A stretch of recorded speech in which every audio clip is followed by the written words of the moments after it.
ನಮಸ್ಕಾರ ನ್ಯೂಸ್ 11 ಕರ್ನಾಟಕಕ್ಕೆ ಸ್ವಾಗತ.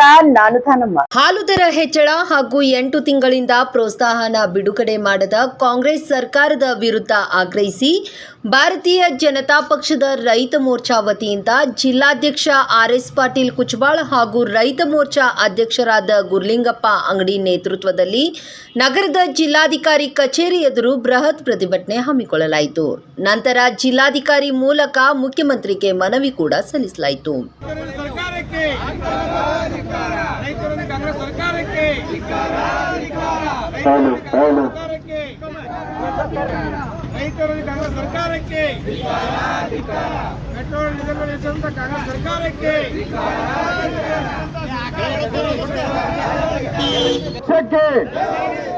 भारतीय जनता पार्टी रैत मोर्चा के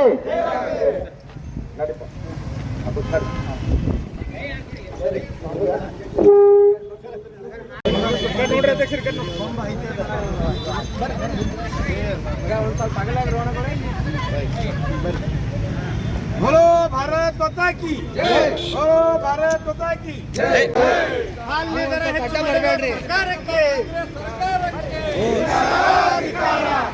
ರೈತರಿಗೆ ಅನ್ಯಾಯ ಮಾಡುತ್ತಿರುವ ಕಾಂಗ್ರೆಸ್ ಸರ್ಕಾರಕ್ಕೆ ಧಿಕ್ಕಾರ, ಧಿಕ್ಕಾರ. ರೈತರಿಗೆ ಅನ್ಯಾಯ ಮಾಡುತ್ತಿರುವ ಸರ್ಕಾರಕ್ಕೆ ಧಿಕ್ಕಾರ, ಧಿಕ್ಕಾರ. ಆಗಿನ ತರ ಹೆಣ್ಣು ಬರ್ತಕ್ಕಂಥ ರಾಜ್ಯ ಸರ್ಕಾರಕ್ಕೆ ಧಿಕ್ಕಾರ, ಧಿಕ್ಕಾರ. ಸರ್ಕಾರಕ್ಕೆ ಧಿಕ್ಕಾರ, ಧಿಕ್ಕಾರ. ಸರ್ಕಾರಕ್ಕೆ ಧಿಕ್ಕಾರ, ಧಿಕ್ಕಾರ. ಮಾಡಿದ ಕಾಂಗ್ರೆಸ್ ಸರ್ಕಾರಕ್ಕೆ ಧಿಕ್ಕಾರ, ಧಿಕ್ಕಾರ. ರೈತರ ಸರ್ಕಾರಕ್ಕೆ ಧಿಕ್ಕಾರ, ಧಿಕ್ಕಾರ. ಕಾಂಗ್ರೆಸ್ ಸರ್ಕಾರಕ್ಕೆ ಧಿಕ್ಕಾರ, ಧಿಕ್ಕಾರ. ಹಾಲಿನ ದರವನ್ನು ಹೆಚ್ಚಿಸಿರುವ ಕಾಂಗ್ರೆಸ್ ಸರ್ಕಾರಕ್ಕೆ ಧಿಕ್ಕಾರ, ಧಿಕ್ಕಾರ. बोल भारत माता की जय, भारत माता की जय. ರೈತ ವಿರೋಧಿ ಕಾಂಗ್ರೆಸ್ ಸರ್ಕಾರಕ್ಕೆ ಧಿಕ್ಕಾರ, ಧಿಕ್ಕಾರ. ರೈತ ವಿರೋಧಿ ಕಾಂಗ್ರೆಸ್ ಸರ್ಕಾರಕ್ಕೆ ಧಿಕ್ಕಾರ, ಧಿಕ್ಕಾರ. ಜನ ವಿರೋಧಿ ಕಾಂಗ್ರೆಸ್ ಸರ್ಕಾರಕ್ಕೆ ಧಿಕ್ಕಾರ, ಧಿಕ್ಕಾರ. बोल भारत माता की जय, भारत माता की जय. ರೈತ ವಿರೋಧಿ ಕಾಂಗ್ರೆಸ್ ಸರ್ಕಾರಕ್ಕೆ ಧಿಕ್ಕಾರ, ಧಿಕ್ಕಾರ. ರಾಷ್ಟ್ರ ಕಾಂಗ್ರೆಸ್ ಸರ್ಕಾರಕ್ಕೆ ಧಿಕ್ಕಾರ, ಸರ್ಕಾರಕ್ಕೆ ಬೇಕೇ ಬೇಕು ನ್ಯಾಯ ಬೇಕು, ಬೇಕೇ ಬೇಕು ನ್ಯಾಯ ಬೇಕು. ಹಾಲಿನ ದರ ಹೆಚ್ಚು ಮಾಡಿದ ಭ್ರಷ್ಟ ಕಾಂಗ್ರೆಸ್ ಸರ್ಕಾರಕ್ಕೆ ಧಿಕ್ಕಾರ, ಧಿಕ್ಕಾರ. ಬೆಲೆ ಏರಿಕೆ ಮಾಡಿದ ಕಾಂಗ್ರೆಸ್ ಸರ್ಕಾರಕ್ಕೆ ಧಿಕ್ಕಾರ, ಧಿಕ್ಕಾರ. ಭಾರತೀಯ ಜನತಾ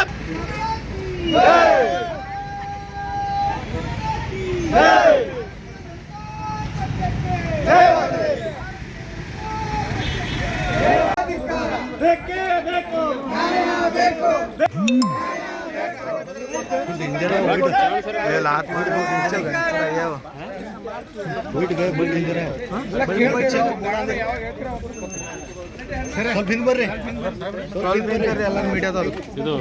ಹಾಲು ಉತ್ಪಾದಕರಿಗೆ ಪ್ರೋತ್ಸಾಹ ನೀಡದೆ ಹಣವನ್ನು ಬೇರೆ ಇಲಾಖೆ ಯೋಜನೆಗಳಿಗೆ ದುರ್ಬಳಕೆ ಮಾಡುತ್ತಿದೆ ಎಂಬ ಆರೋಪ. ಇವತ್ತಿನ ಕಾಂಗ್ರೆಸ್ ಸರ್ಕಾರ, ಸಿದ್ದರಾಮಯ್ಯನವರ ನೇತೃತ್ವದ ಸರ್ಕಾರ ಮೊನ್ನೆ ದಿಢೀರ್ನ ಹಾಲಿನ ದರ ಹೆಚ್ಚಿಗೆ ಮಾಡಿದರು. ರೈತರಿಗೆ ಪ್ರೋತ್ಸಾಹನ ಕೊಡಬೇಕಾಗಿದ್ದ ಕಳೆದ 8 ತಿಂಗಳಿಂದ ರಾಜ್ಯದಲ್ಲಿ ಪ್ರೋತ್ಸಾಹನ ಬಂದಿಲ್ಲ. ಸಿದ್ದರಾಮಯ್ಯನವರು ಮುಖ್ಯಮಂತ್ರಿ ಆಗೋಕ್ಕಿಂತ ಪೂರ್ವದಲ್ಲಿ ನಾನು ಪ್ರೋತ್ಸಾಹನ 7 ರೂಪಾಯಿ ಮಾಡ್ತೀನಿ ಅಂತ ಹೇಳಿದ್ರು. 7 ರೂಪಾಯಿ ಮಾಡೋದಿಲ್ಲ, 5 ರೂಪಾಯಿ ಸತ ಪ್ರೋತ್ಸಾಹನ ಕೊಟ್ಟಿಲ್ಲ. ಮತ್ತ ಹಾಲಿನ ದರ ಹೆಚ್ಚಿಗೆ ಮಾಡಿ ಇವತ್ತು ರೈತರಿಗೆ ತೊಂದರೆ ಮಾಡ್ತಾ ಇದ್ದಾರೆ. ಇವತ್ತು ರೈತರಿಗೆ ಎಲ್ಲ ಹಂತದಲ್ಲಿ ಕೂಡ ಅನ್ಯಾಯ ಆಗ್ತಾ ಇದೆ. ಇಡೀ ರಾಜ್ಯದಲ್ಲಿ ಇವತ್ತು ಕರೆಂಟ್ಗೆ ಕನೆಕ್ಷನ್ ತಗೋಬೇಕಾದ್ರೆ ಸತ್ಯಕ್ಕ ಇವತ್ತು TC ಕಲೆಕ್ಷನ್ ತಗೋಬೇಕಾದ್ರೆ ಅದಕ್ಕೆ ಸಮಸ್ಯೆ. ಇವತ್ತು ಕರೆಂಟ್ ಮೋಟರ್ಗಳಿಗೆ ಯಾವ ರೀತಿಯಿಂದ ಸಮಸ್ಯೆ ಆಗ್ತದೆ. ಹೀಗಾಗಿ ಇಡೀ ರೈತರಿಗೆ ಎಲ್ಲ ರೀತಿಯಿಂದ ಇವತ್ತು ಹೊರೆಯಾಗಿ ರಾಜ್ಯ ಸರ್ಕಾರ ನಡ್ಕೊಳ್ತಾ ಇದೆ. ಹೀಗಾಗಿ ತಕ್ಷಣವೇ ರೈತರ ನೆರವಿಗೆ ಬರಬೇಕು ಅಂತ ಒಂದು ಆಗ್ರಹ ಮಾಡ್ತಾ ಇದ್ದೀನಿ. ಬಿಜೆಪಿ ಸರ್ಕಾರ ಇದ್ದಂತ ಸಂದರ್ಭದಲ್ಲಿ ಕಿಸಾನ್ ಸಮ್ಮಾನ್ ಯೋಜನೆ ಮೋದಿ ಸರ್ಕಾರ 6,000 ರೂಪಾಯಿ ಕೊಡ್ತಿತ್ತು. ರಾಜ್ಯ ಸರ್ಕಾರ ಹಿಂದೆ ಯಡಿಯೂರಪ್ಪನವರು ಮುಖ್ಯಮಂತ್ರಿ ಇದ್ದಾಗ 4,000 ರೂಪಾಯಿ ಕೊಡ್ತಿತ್ತು. ಆ 4,000 ರೂಪಾಯಿ ವಾಪಸ್ ತಕೊಂಡ್ಬಿಟ್ಟದ. ಇವತ್ತು ಸಿದ್ದರಾಮಯ್ಯನವರು ಕೊಡ್ತಾ ಇಲ್ಲ ಇವತ್ತು. ಹೀಗಾಗಿ ರೈತ ವಿದ್ಯಾನಿಧಿ ಕೂಡ ಇವತ್ತು ನಿಲ್ಲಿಸಿ ಬಿಟ್ಟಿದ್ದಾರೆ. ಹೀಗಾಗಿ ಎಲ್ಲ ಹಂತದಲ್ಲಿಯೂ ಕೂಡ ರೈತರಿಗೆ ಅನ್ಯಾಯ ಮಾಡ್ಲಿಕ್ಕತ್ತದ. ರೈತರಿಗೆ ಅನ್ಯಾಯ ಮಾಡತಕ್ಕಂತ ಸರ್ಕಾರ ಯಾವುದು ಬಹಳ ದಿವಸದ ಉಳಿಯಂಗಿಲ್ಲ. ಆ ರೈತರ ಶಾಪ ನಿಮಗೆ ತಟ್ಟದೆ ಬಿಡಂಗಿಲ್ಲ ಅನ್ನುವಂತ ಮಾತನ್ನ ಈ ಸಂದರ್ಭದಲ್ಲಿ ಹೇಳಿಕ್ಕೆ ಇಚ್ಛಿಸ್ತೇನೆ. ಇವತ್ತು ನಾವು ಗೋವುಗಳ ಜೊತೆಗೆ ಬಂದು ಇವತ್ತ ರೈತ ಒಂದು ತನ್ನ ಜಾನುವಾರುಗಳನ್ನ ನೆಚ್ಕೊಂಡು ಜೀವನ ಮಾಡ್ತದ. ಇವತ್ತ ತನ್ನ ಮೂಲ ಕಸಬನ್ನ ನೆಚ್ಕೊಂಡು ಜೀವನ ಮಾಡ್ತಾ ಇದ್ದ. ಇವತ್ತು ರೈತರಿಗೆ ಯಾವ ರೀತಿ ಅನ್ಯಾಯ ಮಾಡ್ತಾ ಇದ್ದ ಅಂತ ಅನ್ನುವಂಥದ್ದಕ್ಕೆ ನಾವು ಜನರ ಜಾಗೃತಿ ಮಾಡಬೇಕು ಮತ್ತೆ ಜನರ ಧ್ವನಿಯಾಗಿ ಇವತ್ತು ಸರ್ಕಾರಕ್ಕೆ ಏನು ಮನವಿ ಕೊಡಬೇಕಾಗ್ಯದ ಹೋರಾಟದ ಮುಖಾಂತರ ಇವತ್ತು ಬಂದು ಜಿಲ್ಲಾಧಿಕಾರಿಗಳಿಗೆ ನಾವು ಮನವಿ ಕೊಟ್ಟಿದ್ದೀವಿ. ರೈತರಿಗೆ ಕೇಂದ್ರ ಸರ್ಕಾರದಿಂದ ಅನುದಾನ ಬಿಡುಗಡೆ ಅದರ ಬಗ್ಗೆ ಕೇಂದ್ರ ಸರ್ಕಾರ ಎಲ್ಲ ಹಂತದಲ್ಲಿಯೂ ಕೂಡ ರಾಜ್ಯಕ್ಕೆ ಏನೇನು ಕೊಟ್ಟಿದೆ ಅಂತನ್ನುವಂಥದ್ರ ಬಗ್ಗೆ ಈಗಾಗಲೇ ಸಾಕಷ್ಟು ಮಾಹಿತಿಗಳನ್ನು ನಾವು ಕೊಟ್ಟಿದ್ದೀವಿ. ಕಿಸಾನ್ ಸಮ್ಮಾನ್ ಯೋಜನೆ ಇರ್ಬೋದು, ಪ್ರತಿ ಹಂತದಲ್ಲಿಯೂ ಕೂಡ ಮೋದಿ ಸರ್ಕಾರ ಹೊಸತನ ತರಲಿಕ್ಕೆ ಎಲ್ಲ ರೀತಿಯಿಂದ ಪ್ರಯತ್ನ ಮಾಡ್ತಾ ಇದೆ. ಇವತ್ತು ರಾಜ್ಯ ಸರ್ಕಾರ ಯಾವ ರೀತಿ ಆಡಳಿತ ಮಾಡ್ತದ ಅನ್ನುವಂಥದ್ರ ಬಗ್ಗೆ ರಾಜ್ಯದ ಜನ ಬಹಳ ಹತ್ತಿರದಿಂದ ಇವತ್ತು ನೋಡ್ತಾ ಇದ್ದಾರೆ. ಬಿಜಾಪುರ ಜಿಲ್ಲೆಯ ರೈತ ಮೋರ್ಚಾ ವತಿಯಿಂದ ಕಾಂಗ್ರೆಸ್ ಸರ್ಕಾರದ ವಿರುದ್ಧ ಪ್ರತಿಭಟನೆ ಮಾಡುವ ಸಲುವಾಗಿ ನಾವೆಲ್ಲ ಇಲ್ಲಿ DC ಆಫೀಸಿಗೆ ಬಂದಿದ್ದೀವಿ. ಇವತ್ತು ನಮ್ಮ ಜೊತೆ ಹಸುಗಳನ್ನು ಕೂಡ ಕರೆದುಕೊಂಡು ಬಂದಿದ್ದೀವಿ. ಯಾಕಂದ್ರೆ ಕಾಂಗ್ರೆಸ್ ಸರ್ಕಾರ ಇವತ್ತು ಹಸುಗಳನ್ನ ಸಾಕಿ ಸಲುವಿ ಅದರಿಂದ ಹಾಲನ್ನು ಪಡೆದು ಆ ಮಾರುವಂತ ಸಂದರ್ಭದಲ್ಲಿ ಆ ರೈತನಿಗೆ ಸಿಗಬೇಕಾದಂತ ಬೆಲೆ ಏನ್ ಕೊಡ್ತಾ ಇದೆ, ಇವತ್ತು ಸಾಮಾನ್ಯ ಜನರ ಮೇಲೆ ರೇಟ್ ಹೆಚ್ಚು ಮಾಡ್ತಾ ಇದೆ. ಆದರೆ ರೈತರಿಗೆ ಬರ್ತಕ್ಕಂತ ಸಬ್ಸಿಡಿ ಹಣವನ್ನು ಬೇರೆ ಬೇರೆ ಯೋಜನೆಗಳಿಗೆ ಬಳಸುವ ಮೂಲಕ ರೈತರಿಗೆ ಅನ್ಯಾಯ ಮಾಡ್ತಾ ಇದೆ. ಒಟ್ಟಾಗಿ ಕಾಂಗ್ರೆಸ್ ಸರ್ಕಾರ ಜನ ಬೇಕಾಗಿರುವುದು ರಾಜ್ಯಕ್ಕೆ ಅನ್ನ ಮತ್ತು ನೀರು. ಇವತ್ತು ಕಾಂಗ್ರೆಸ್ ಸರ್ಕಾರ ಅನ್ನದ ಮಹತ್ವ ಗೊತ್ತಿಲ್ಲ. ಅವರು ಸಾಕಷ್ಟು ಶ್ರೀಮಂತರು ಇರಬಹುದು, ಅವರ ಮನೆಯಲ್ಲಿ ರಾಜಕಾರಣಿಗಳ ಮನೆಯಲ್ಲಿ, ಮಂತ್ರಿಗಳ ಮನೆಯಲ್ಲಿ, ಚೇಂಬರ್ ಮನೆಯಲ್ಲಿ ಬಂಗಾರ ಚಮಚೆ ಇರಬಹುದು. ಆದರೆ ಅವರು ತಿನ್ಲಿಕ್ಕೆ ಅನ್ನ ಬೇಕಂತಕ್ಕಂಥ ಭಾವನೆಯನ್ನು ಅವ್ರು ಮರೆತು ಬಿಟ್ಟಾರ ಅನ್ನದ ಒಂದು ದಮ್ಮಿನಲ್ಲಿ. ಅದಕ್ಕೆ ನಾ ಕಾಂಗ್ರೆಸ್ ಸರ್ಕಾರದ ಮುಖ್ಯಮಂತ್ರಿಯವರಿಗೆ, ಮಂತ್ರಿಗಳಿಗೆ ಹೇಳಕ್ಕೆ ಇಚ್ಛೆ ಪಡ್ತೀನಿ, ಅನ್ನದ ಬೆಲೆ ನಿಮ್ಗೆ ಗೊತ್ತಾಗ್ಬೇಕು. ಒಂದು ವೇಳೆ ರೈತ ಅನ್ನವನ್ನು ಬೆಳೆ ನಿಲ್ಲಿಸಿದ್ರೆ ರಾಜ್ಯ ಅಥವಾ ದೇಶ ಬದುಕಕ್ಕಾಗೋದಿಲ್ಲ. ಆದ್ರೆ ನೀವು ಮಾಡ್ತಕ್ಕಂಥ ಆಡಳಿತ ವ್ಯವಸ್ಥೆ ರೈತರಿಗೆ ತೊಂದರೆ ಕೊಟ್ಟು ನೀವು ರಾಜಕಾರಣ ಮಾಡ್ತಾ ಇದ್ದೀರಿ. ಇವತ್ತು ಹಾಲಿನ ದರ ಹೆಚ್ಚು ಮಾಡಿ ಇವತ್ತು ಜನಸಾಮಾನ್ಯರು ಕೂಡ ನೀವು ತೊಂದರೆ ಕೊಡ್ತಾ ಇದ್ದೀರಿ. ಸರ್ಕಾರ ಹೆಂಗಿರ್ಬೇಕಂದ್ರ ತಾಯಿಯ ಹೃದಯ ಇರ್ಬೇಕು. ಯಾವ ಮಗು ಹೊತ್ತಾಗ ಆ ತಾಯಿ ಹಾಲು ಕುಡಿಸ್ತಾಳ, ರಾಜ್ಯದ ಜನ ತಮ್ಮ ಕಷ್ಟಗಳನ್ನು ತಮಗೆ ಹೇಳ್ಕೊಂಡಾಗ ರಾಜ್ಯ ಸರ್ಕಾರ ಸ್ಪಂದಿಸಬೇಕಾದದ್ದು ಕರ್ತವ್ಯ, ಮುಖ್ಯಮಂತ್ರಿ ಕರ್ತವ್ಯ. ಆದ್ರೆ ಇವತ್ತು ರಾಜ್ಯದಲ್ಲಿ ರೈತರು, ಸಾಮಾನ್ಯ ಜನರು ಸಾಕಷ್ಟು ಮನವಿ ಮಾಡಿದ್ರು, ಹೋರಾಟ ಮಾಡಿದ್ರು ಕೂಡ ಯಾವುದಕ್ಕೂ ಸ್ಪಂದಿಸದೆ ನೀವು ತಮ್ಮ ದುರ್ನಡತೆ ನಡೀತಾ ಇದ್ದೀರಿ. ಇವತ್ತು ತಮ್ಮ ಒಳಗೆ ಮುಖ್ಯಮಂತ್ರಿ ಆಗುವ ತವಕದಲ್ಲಿ ಪಕ್ಷದಲ್ಲಿ ಆಂತರಿಕ ಯುದ್ಧ ಶುರು ಆಗ್ಯದ. ಈ ತಮ್ಮ ಆಂತರಿಕ ಯುದ್ಧದಲ್ಲಿ ಜನಸಾಮಾನ್ಯರ ಪರಿಸ್ಥಿತಿ ಗಂಭೀರ ಆಗ್ಯದ. ಇವತ್ತು ಸಾಕಷ್ಟು ಮಳೆಯಾಗಿ ಜನರಿಗೆ ಬಿತ್ತನೆ ಅವಕಾಶ ಇದ್ರೂ ಕೂಡ ನೀವು ಕೊಡ್ತಕ್ಕಂಥ ಬಿತ್ತನೆ ಬೀಜಕ್ಕೆ 1 ಕಿಲೋಕ್ಕೆ ಬರೀ 25 ರೂಪಾಯಿ. ಆ 25 ರೂಪಾಯಿ ಹೆಸರಿಗೆ ಮಾತ್ರ ಅದ, ಅದು ಸರಿಯಾಗಿ ಕೂಡ ಅದು ಆ ರೈತರಿಗೆ ಲಭಿಸೋದಿಲ್ಲ. ತಮಗೆಲ್ಲ ಗೊತ್ತಿದೆ. ಅದರಲ್ಲಿ ಸಾಕಷ್ಟು 25 ರೂಪಾಯಿ ಸಾಕಷ್ಟು ಅವ್ಯವಹಾರವಾಗಿ ರೈತಿಗೆ ಮುಟ್ಟೋದು 1 ರೂಪಾಯಿ. ಆದರೆ ಯೋಜನೆ ಇದು 10 ವರ್ಷದಿಂದ ಹಾಗೆ ಇದೆ. 1 ಕಿಲೋಕ್ಕೆ 25 ರೂಪಾಯಿ ಕೊಡೋದು ನಿಲ್ಲಿಸಬೇಕು. ಈ ಮಾರ್ಕೆಟ್ ಬೆಲೆ ಹೆಚ್ಚಾದಂಗ ಪರ್ಸೆಂಟೇಜ್ ಆಫ್ ಆ ಸರ್ಕಾರ ಸಹ ಹೆಚ್ಚಾಗಬೇಕು. ಅದಕ್ಕೆ ನೀವು 50%, 75% ಬೀಜಕ್ಕೆ ಕೊಟ್ರಂದ್ರೆ ಆ ರೈತಗೆ ಅನುಕೂಲ ಆಗ್ತೈತಿ. ಇದಕ್ಕೆ ಇದು ಬೋಗಸ್ ಸ್ಕೀಮ್ ಆಗ್ತೈತಿ. ಇದು ಬರೇ ಮಧ್ಯವರ್ತಿಗಳ ಪಾಲಿಗೆ ಹೋಗ್ತದೆ 25 ರೂಪಾಯಿ. ಅದಕ್ಕೆ ಸರ್ಕಾರಕ್ಕೆ ಎಚ್ಚರಿಕೆ ಕೊಡ್ತಾ ಇದ್ದೀನಿ, ನೀವು ಬೀಜದ ದರವನ್ನ ಈ 25 ರೂಪಾಯಿ ತೆಗೀರಿ, 50% ಕೊಡ್ರಿ, ಅಂದ್ರೆ ರೈತಗೆ ಉಪಯೋಗ ಆಗ್ತೈತಿ. ಇವತ್ತು ಉದ್ದೇಶ ನಮ್ಮದು ಮುಖ್ಯವಾಗಿ ಇವತ್ತು ಹಾಲಿನ ಪ್ರೋತ್ಸಾಹನವ ಏನು ಸರ್ಕಾರ ರೈತರಿಗೆ ಕೊಡಬೇಕಾಗೈತಿ, ಆ ಹಣವನ್ನ ಬೇರೆ ಬೇರೆ ಯೋಜನೆಗಳಿಗೆ ಬಳಸಿಕೊಂಡು ಈ ರೈತರಿಗೆ ತೊಂದರೆ ಕೊಟ್ಟಿದೆ. ಆ ಹಣ ಎಲ್ಲಿ ಹೋಯ್ತು, ಯಾವ್ದಕ್ಕೆ ಬಳಸಿದಿರಿ, ಅದು ಕೂಡಲೇ ಈ ರೈತರಿಗೆ ಬರ್ತಕ್ಕಂಥ ವ್ಯವಸ್ಥೆ ಮಾಡಬೇಕು ಅಂತಕ್ಕಂಥ ಒತ್ತಾಯನ್ನ ತಮ್ಮ ಮೂಲಕ ಮಾಡ್ತಾ ಇದ್ದೀನಿ.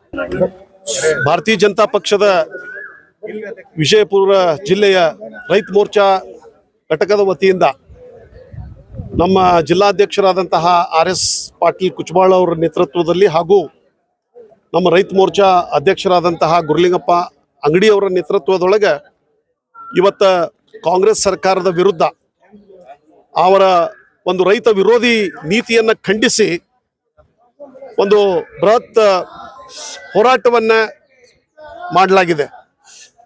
ಈ ಸಂದರ್ಭದಲ್ಲಿ ಈ ಒಂದು ಕಾಂಗ್ರೆಸ್ ಸರ್ಕಾರ ಯಾವಾಗ ಅಧಿಕಾರಕ್ಕೆ ಬಂದಾಗಿನಿಂದ ಜನ ವಿರೋಧಿ ನೀತಿಯನ್ನ ಮತ್ತು ರೈತ ವಿರೋಧಿ ನೀತಿಯನ್ನ ಅನುಕರಣೆ ಮಾಡ್ತಾ ಬಂದಿದೆ. ಅಧಿಕಾರಕ್ಕೆ ಬರುವುದಕ್ಕಿಂತ ಮುಂಚೆ ಏನೇನು ಆಶ್ವಾಸನೆಯನ್ನ ಕಾಂಗ್ರೆಸ್ ಸರ್ಕಾರ ಜನರಿಗೆ ಕೊಟ್ಟಿತ್ತು, ಬೆಲೆ ಏರಿಕೆ ಮಾಡುವುದಿಲ್ಲ, ಪೆಟ್ರೋಲ್ ದರವನ್ನು ಇಳಿಸ್ತೀವಿ, ಡೀಸೆಲ್ ದರ ಇಳಿಸ್ತೀವಿ, ಗ್ಯಾಸ್ ದರವನ್ನು ಇಳಿಸ್ತೀವಿ, ಪ್ರತಿ ಒಂದು ಆಹಾರ ಧಾನ್ಯಗಳ ದರವನ್ನು ಇಳಿಸ್ತೀವಿ ಅಂತ ಹೇಳಿ ಒಂದು ಸುಳ್ಳು ಆಶ್ವಾಸನೆಯನ್ನು ಕೊಟ್ಟು ಕಾಂಗ್ರೆಸ್ ಅಧಿಕಾರಕ್ಕೆ ಬಂದ ನಂತರ ಇವತ್ತ